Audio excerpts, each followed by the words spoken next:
नमस्कार दोस्तों, आपका फिर से स्वागत है हमारा इस न्यू वीडियो में। दोस्तों आज के इस वीडियो में हम बात करेंगे कि 8वां वेतन आयोग जो लागू हो चुका है 2025 में, आखिर उसमें जो सरकारी कर्मचारी हैं जो गवर्नमेंट जॉब कर रहे हैं उनका सैलरी में क्या इम्प्रूवमेंट होगा, यानी कि कितना उसका सैलरी बढ़ेगा। अगर आप रिटायर हो रहे हैं तो आपको आखिर क्या पेंशन मिलेगा, उसका कितना आपका सैलरी का कितना परसेंट बेसिक आपका जो है सो पेंशन बढ़ के मिलेगा, क्या कुछ होने वाला है। तो आज का इस वीडियो में हम बात करेंगे और आपको बताएंगे कि आखिर 8वां वेतन आयोग जो लागू किया गया है अभी उसमें क्या क्या होने वाला है। और हम बात करेंगे कि आखिर इस वेतन आयोग का गठन कब किया गया था, कब लागू हुआ था, सब कुछ इस वीडियो में हम बात करेंगे। अगर आप हमारे चैनल पे फर्स्ट टाइम वीडियो देख रहे हैं तो चैनल को लाइक कीजिए, कमेंट कीजिए, सब्सक्राइब कीजिए, दोस्तों को भी शेयर कीजिए ताकि इस तरह का इंफॉर्मेटिव वीडियो आपको हमेशा देखने को मिलता रहेगा। आइए वीडियो स्टार्ट करते हैं।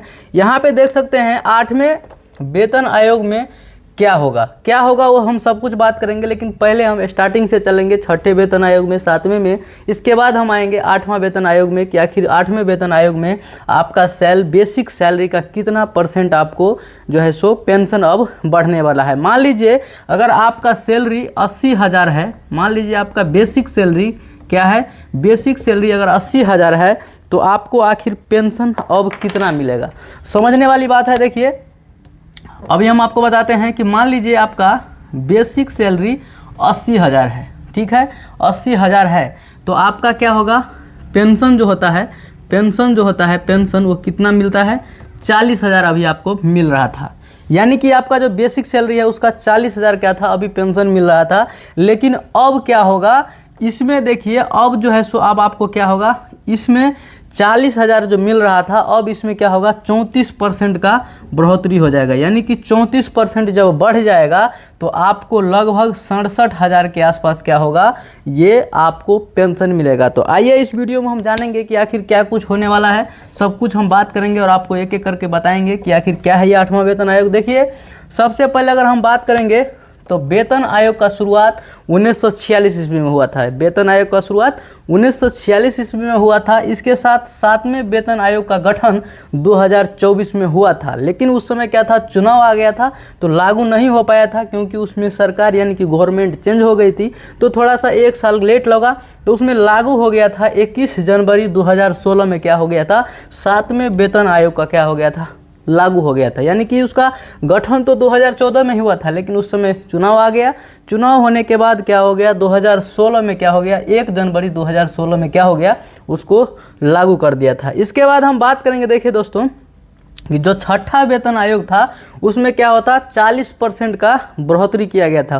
पहले समय में क्या होता था, कोई भी अगर नौकरी होता था, जैसे कोई टीचर था तो 1500 उसको क्या होता था, मंथली मिलता था, लोग ज्वाइन नहीं करना चाहता था तो बहुत कम सैलरी हुआ करता था। लेकिन अब जब 6ठे वेतन में 40% का बढ़ोतरी हुआ तो क्या हो गया, उसमें सैलरी इंक्रीज हुआ, थोड़ा सा सैलरी बढ़ा। इसके बाद जब 7वां वेतन आयोग गठन हुआ तो उसमें और थोड़ा सा सैलरी बढ़ गया, यानी कि 2.5% बढ़ा।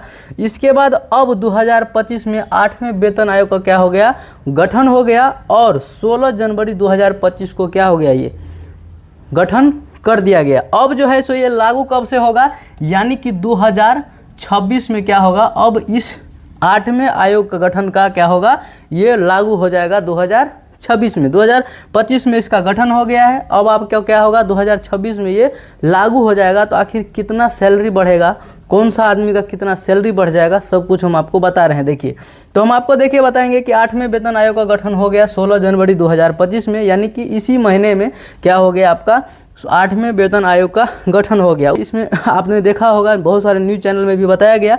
यहाँ पे देखिए कहता है कि 8वें वेतन आयोग में अभी कितना ज़्यादा सैलरी बढ़ सकता है, यानी कि कितना कहाँ से कहाँ तक सैलरी पहुँचेगा वो समझिए आप। इस वेतन में देखिए जहाँ तक अनुमान लगाया जा रहा है कि आपका सैलरी जो है सो अच्छा खासा इंक्रीज होने वाला है। हम आपको पहले भी बताया, अगर मान लीजिए आपका सैलरी 80,000 रुपया था तो आपको पेंशन कितना मिल रहा था, 40,000।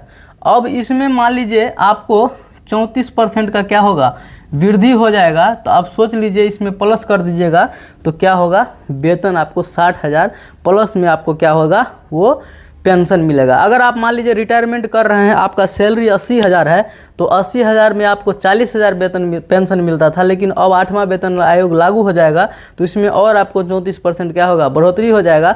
तो आपको ये सैलरी से के आसपास क्या होगा, आपका पेंशन मिलने लगेगा। तो सोचिए कितना ज़्यादा सैलरी बढ़ने वाला है।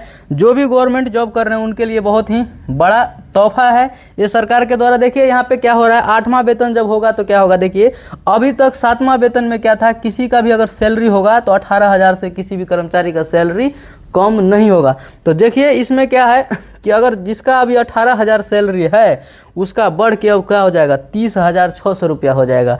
यानी कि 1.7% से लेकर 1.92% तक क्या होगा, बढ़ोतरी हो सकता है। अगर किसी का सैलरी 19,000 है तो उसका 33,800 रुपया तक हो सकता है। इसके बाद देखिए यहाँ पे हमने 7वें वेतन का भी लिख के रखा है कि 7वें वेतन जो लागू हुआ था तो उसमें कितना सैलरी बढ़ाया गया था। तो देखिए यहाँ पे अगर कोई आदमी 20,000 मान लीजिए कमा रहा था तो उसका सैलरी 4,720 रुपया बढ़ा तो टोटल सैलरी उसको कितना मिलने लगा, 24,720 रुपया मिल रहा था। लेकिन किसी व्यक्ति का 25,000 था तो उसको 5,900 रुपया बढ़ोतरी हुआ तो उसको मिल रहा था 30,900। लेकिन यहाँ पे देखिए 30,000 मिल रहा था तो इसको 7,080 रुपया का बढ़ोतरी हुआ तो यहाँ पे मिल रहा था 37,080 रुपया। तो अब उसी तरीके से यहाँ पे अगर 1.7 से लेकर 1.92 तक भी बढ़ाया जाएगा, क्योंकि 7वां वेतन में 2.5% बढ़ाया गया था। अगर इसमें अगर बढ़ोतरी होता है तो आपका अच्छा खासा क्या होगा, इनकम बढ़ जाएगा। यानी कि आपका सैलरी अच्छा हो जाएगा, अच्छा पैसा आपको क्या होगा, मिलने लगेगा। तो देखिए हम आपको यहाँ पे भी बार बार बता रहे हैं कि अगर आपका सैलरी मान लीजिए 80,000 है या मान लीजिए 50,000 भी होगा तो उसका फिर बेसिक जो होता है 50%, यानी कि बेसिक होता है 50%। तो 50% में आपको क्या होगा, अगर 80 है तो 40,000 मिलेगा पेंशन। लेकिन इसमें और अब बढ़ जाएगा कितना, 34%। तो जब बढ़ जाएगा 34% तो आपके सैलरी के आसपास क्या होगा, आपको पेंशन मिलेगा। तो बहुत ही खुशी की बात है कि अब आपको 8वें वेतन के हिसाब से अगर आपको सैलरी मिलता है तो आपको बहुत ज़्यादा सैलरी मिलने वाला है। उसके साथ साथ आपको जो रिटायरमेंट होता है यानी कि पेंशन होता है रिटायर करने के बाद, 60 साल जब आपका पूर जाएगा उम्र, उसके बाद क्या होगा, आपको पेंशन स्टार्ट हो जाता है। तो पेंशन जो मिलेगा वो भी आपको अच्छा खासा मिलेगा। दोस्तों मैं उम्मीद करता हूँ कि आपको वीडियो अच्छा लगा होगा। अगर वीडियो अच्छा लगा होगा तो चैनल को लाइक कीजिएगा, कमेंट कीजिएगा, सब्सक्राइब कीजिएगा, दोस्तों को भी शेयर कीजिएगा। बाकी वीडियो लास्ट तक देखने के लिए थैंक यू, धन्यवाद।